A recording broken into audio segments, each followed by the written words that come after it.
Hello, c'est Guillaume, ingénieur en finance de marché. Avant de te partager l'action PEA qui devrait s'envoler cette année 2025, Donald Trump est au cœur de l'actualité financière.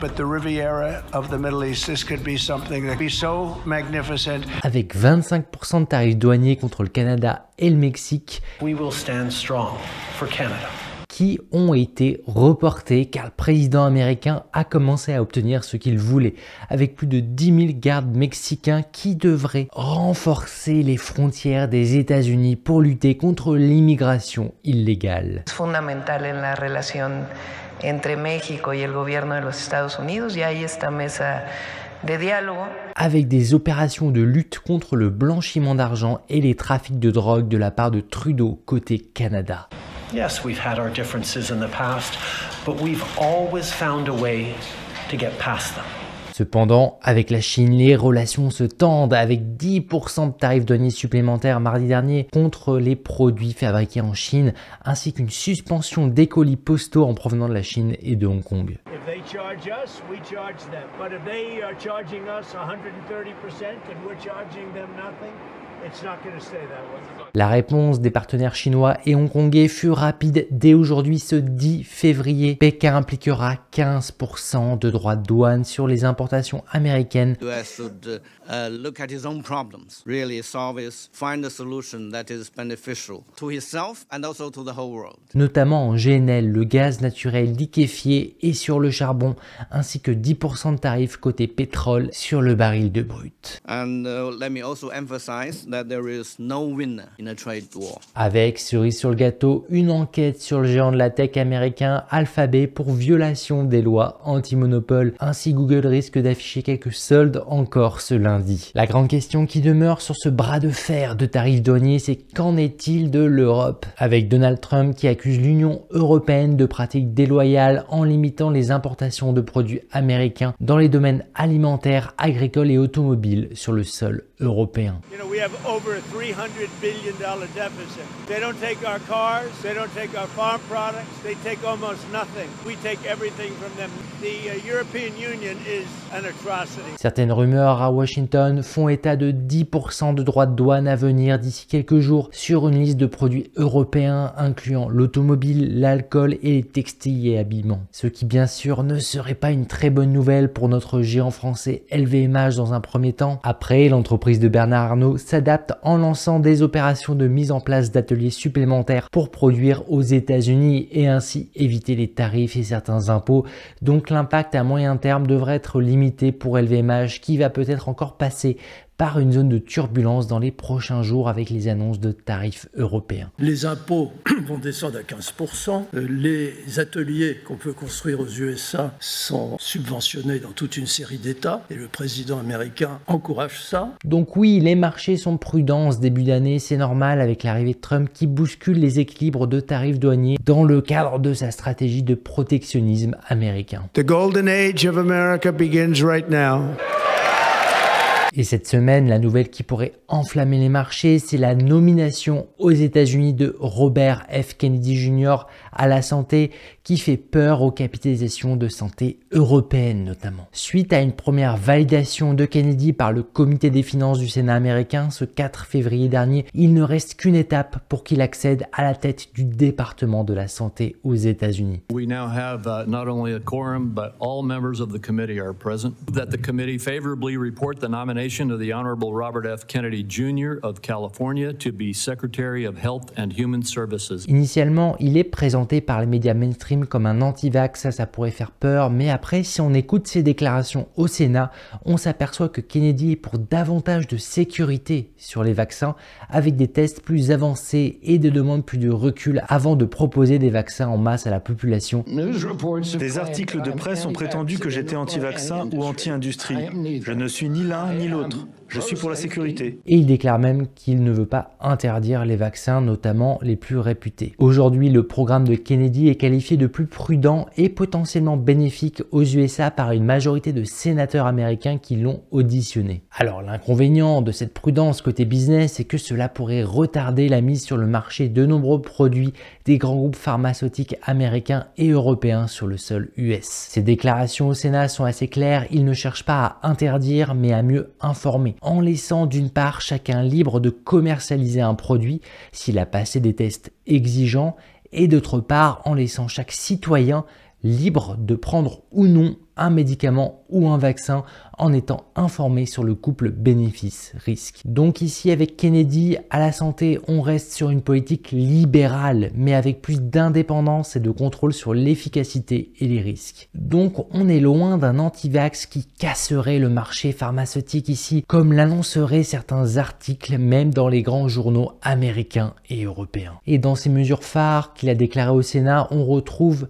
sa proposition de promouvoir une alimentation plus saine pour réduire l'incidence des maladies chroniques en informant sur les dangers des produits ultra transformés et en encourageant une alimentation plus naturelle. Donc des mesures qui existent bien sûr déjà en Europe, notamment en France, mais qui sont peu voire pas vraiment pratiquées aux USA. Et pour avoir personnellement vécu à New York, je peux te dire qu'en effet les informations sur les produits alimentaires américains laissent vraiment à désirer. Allez, maintenant c'est le moment de se prendre un petit café et de passer à l'analyse d'une grande entreprise de santé. Avec la plus grande capitalisation boursière européenne, j'ai nommé Novo Nordisk qui a publié des résultats financiers assez intéressant il y a tout juste quelques jours. Sur le long terme, la première entreprise européenne affiche 3800% de performance.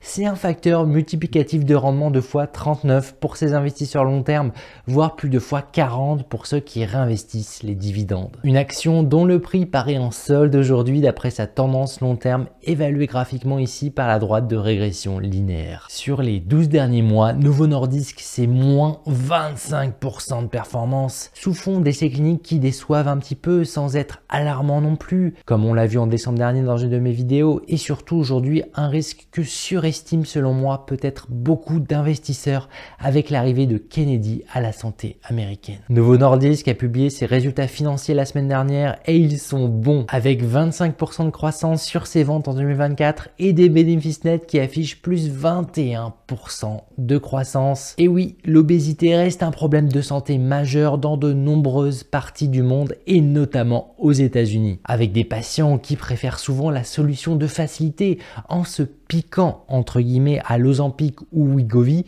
deux produits phares chez Novo Nordisk, des injectables qui s'arrachent comme des petits pains si j'ose dire chez les patients qui souhaitent perdre du poids, avec des pertes observées de moins 25% de poids en 12 mois suite à la prise de ce traitement. Donc des traitements qui fonctionnent, qui sont recommandés avec peu d'effets secondaires à date. Donc oui, les USA c'est 70% du marché de Novo Nordisk, c'est pas rien, et oui, il y a 47% d'obèses en 2024 aux États-Unis. Donc c'est un marché de choix, c'est le premier marché pour les GLP-1, les glucagon-like peptides. Et oui, Kennedy pourrait appuyer sur un bouton pour ralentir l'accès à Novo Nordisk aux États-Unis, c'est ça qui fait peur. Après, sa position libérale au Congrès américain m'a rassuré la semaine dernière car il souhaite en priorité informer sur les risques et laisser les citoyens libres de décider par eux-mêmes. Dans ces conditions, je pense que Novo Nordisk est injustement sous-évalué et qu'elle pourrait revenir très fort en 2025 dès que le marché aura intégré la posture libérale de Kennedy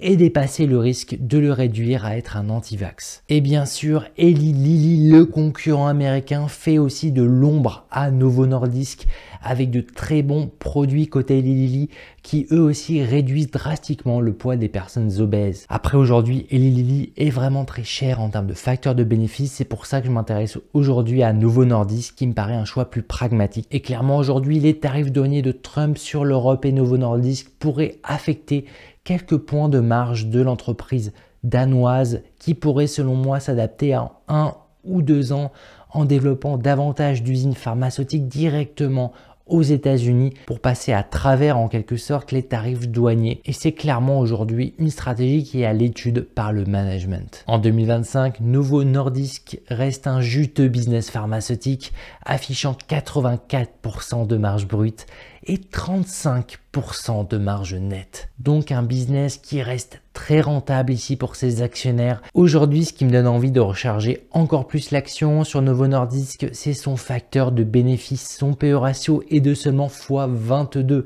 Donc 22 années seulement de bénéfice net pour repayer en quelque sorte sa capitalisation boursière, alors que sa croissance de bénéfices anticipée est impressionnante pour les prochaines années. Rien qu'en 2026, on peut s'attendre à 22% de potentiel de croissance. C'est pas rien. Beaucoup d'entreprises européennes en rêveraient de ce type de croissance. Pas pour rien que Novo Nordisk est la première capitalisation européenne aujourd'hui. Moi, dans ces conditions, en 2025, je place naturellement un billet supplémentaire sur Novo Nordisk avec mon prix cible personnel qui dépasse les 120 € l'action en 2025, soit un potentiel de 43%. Donc oui, ici un sacré potentiel de remontée pour 2025 d'après mon analyse personnelle. Par contre, le risque il est élevé ici de 50% pour Novo Nordisk, donc des variations anticipées qui restent importantes, qui ne sont pas facilement encaissable pour les investisseurs les plus averts au risque sur le plan d'épargne action, le PEA. Laisse-moi te partager une petite annonce spéciale ici. Courant le mois prochain, j'augmenterai de 100 € le prix de mon programme premium pour refléter toutes les mises à jour que j'ajoute à l'application des investisseurs pragmatiques ce mois-ci. C'est donc le bon moment pour apprendre à investir avec pragmatisme dans les meilleures conditions. Aujourd'hui, je te propose un programme complet avec mon offre à vie pour apprendre à investir avec ma formation d'abord qui va te permettre de construire une stratégie d'investissement pour faire croître significativement ton patrimoine à moyen et long terme. Ce programme est sans abonnement et il inclut l'application des investisseurs pragmatiques qui va te permettre d'évacuer tes positions les plus à risque et de détecter les meilleurs potentiels de croissance. Je prends part pleinement à ce programme en te partageant directement mes propres positions avec l'accès à mes portefeuilles personnels PEA et CTO directement dans l'application. Tu auras aussi accès au club privé qui compte plus de 500 investisseurs pragmatiques pour profiter de l'intelligence collective, ainsi que de l'accès à mes lives mensuels pour bien comprendre ce qu'il se passe sur les marchés et de suivre chaque mois mes meilleures actions PEA et CTO du moment. Tout ça, c'est dans une offre à vie, donc sans abonnement. C'est vraiment très rare d'avoir ce type d'opportunité à vie, donc profites-en avant l'augmentation de tarifs. Sur ce, comme d'habitude, restons pragmatiques. Allez, ciao!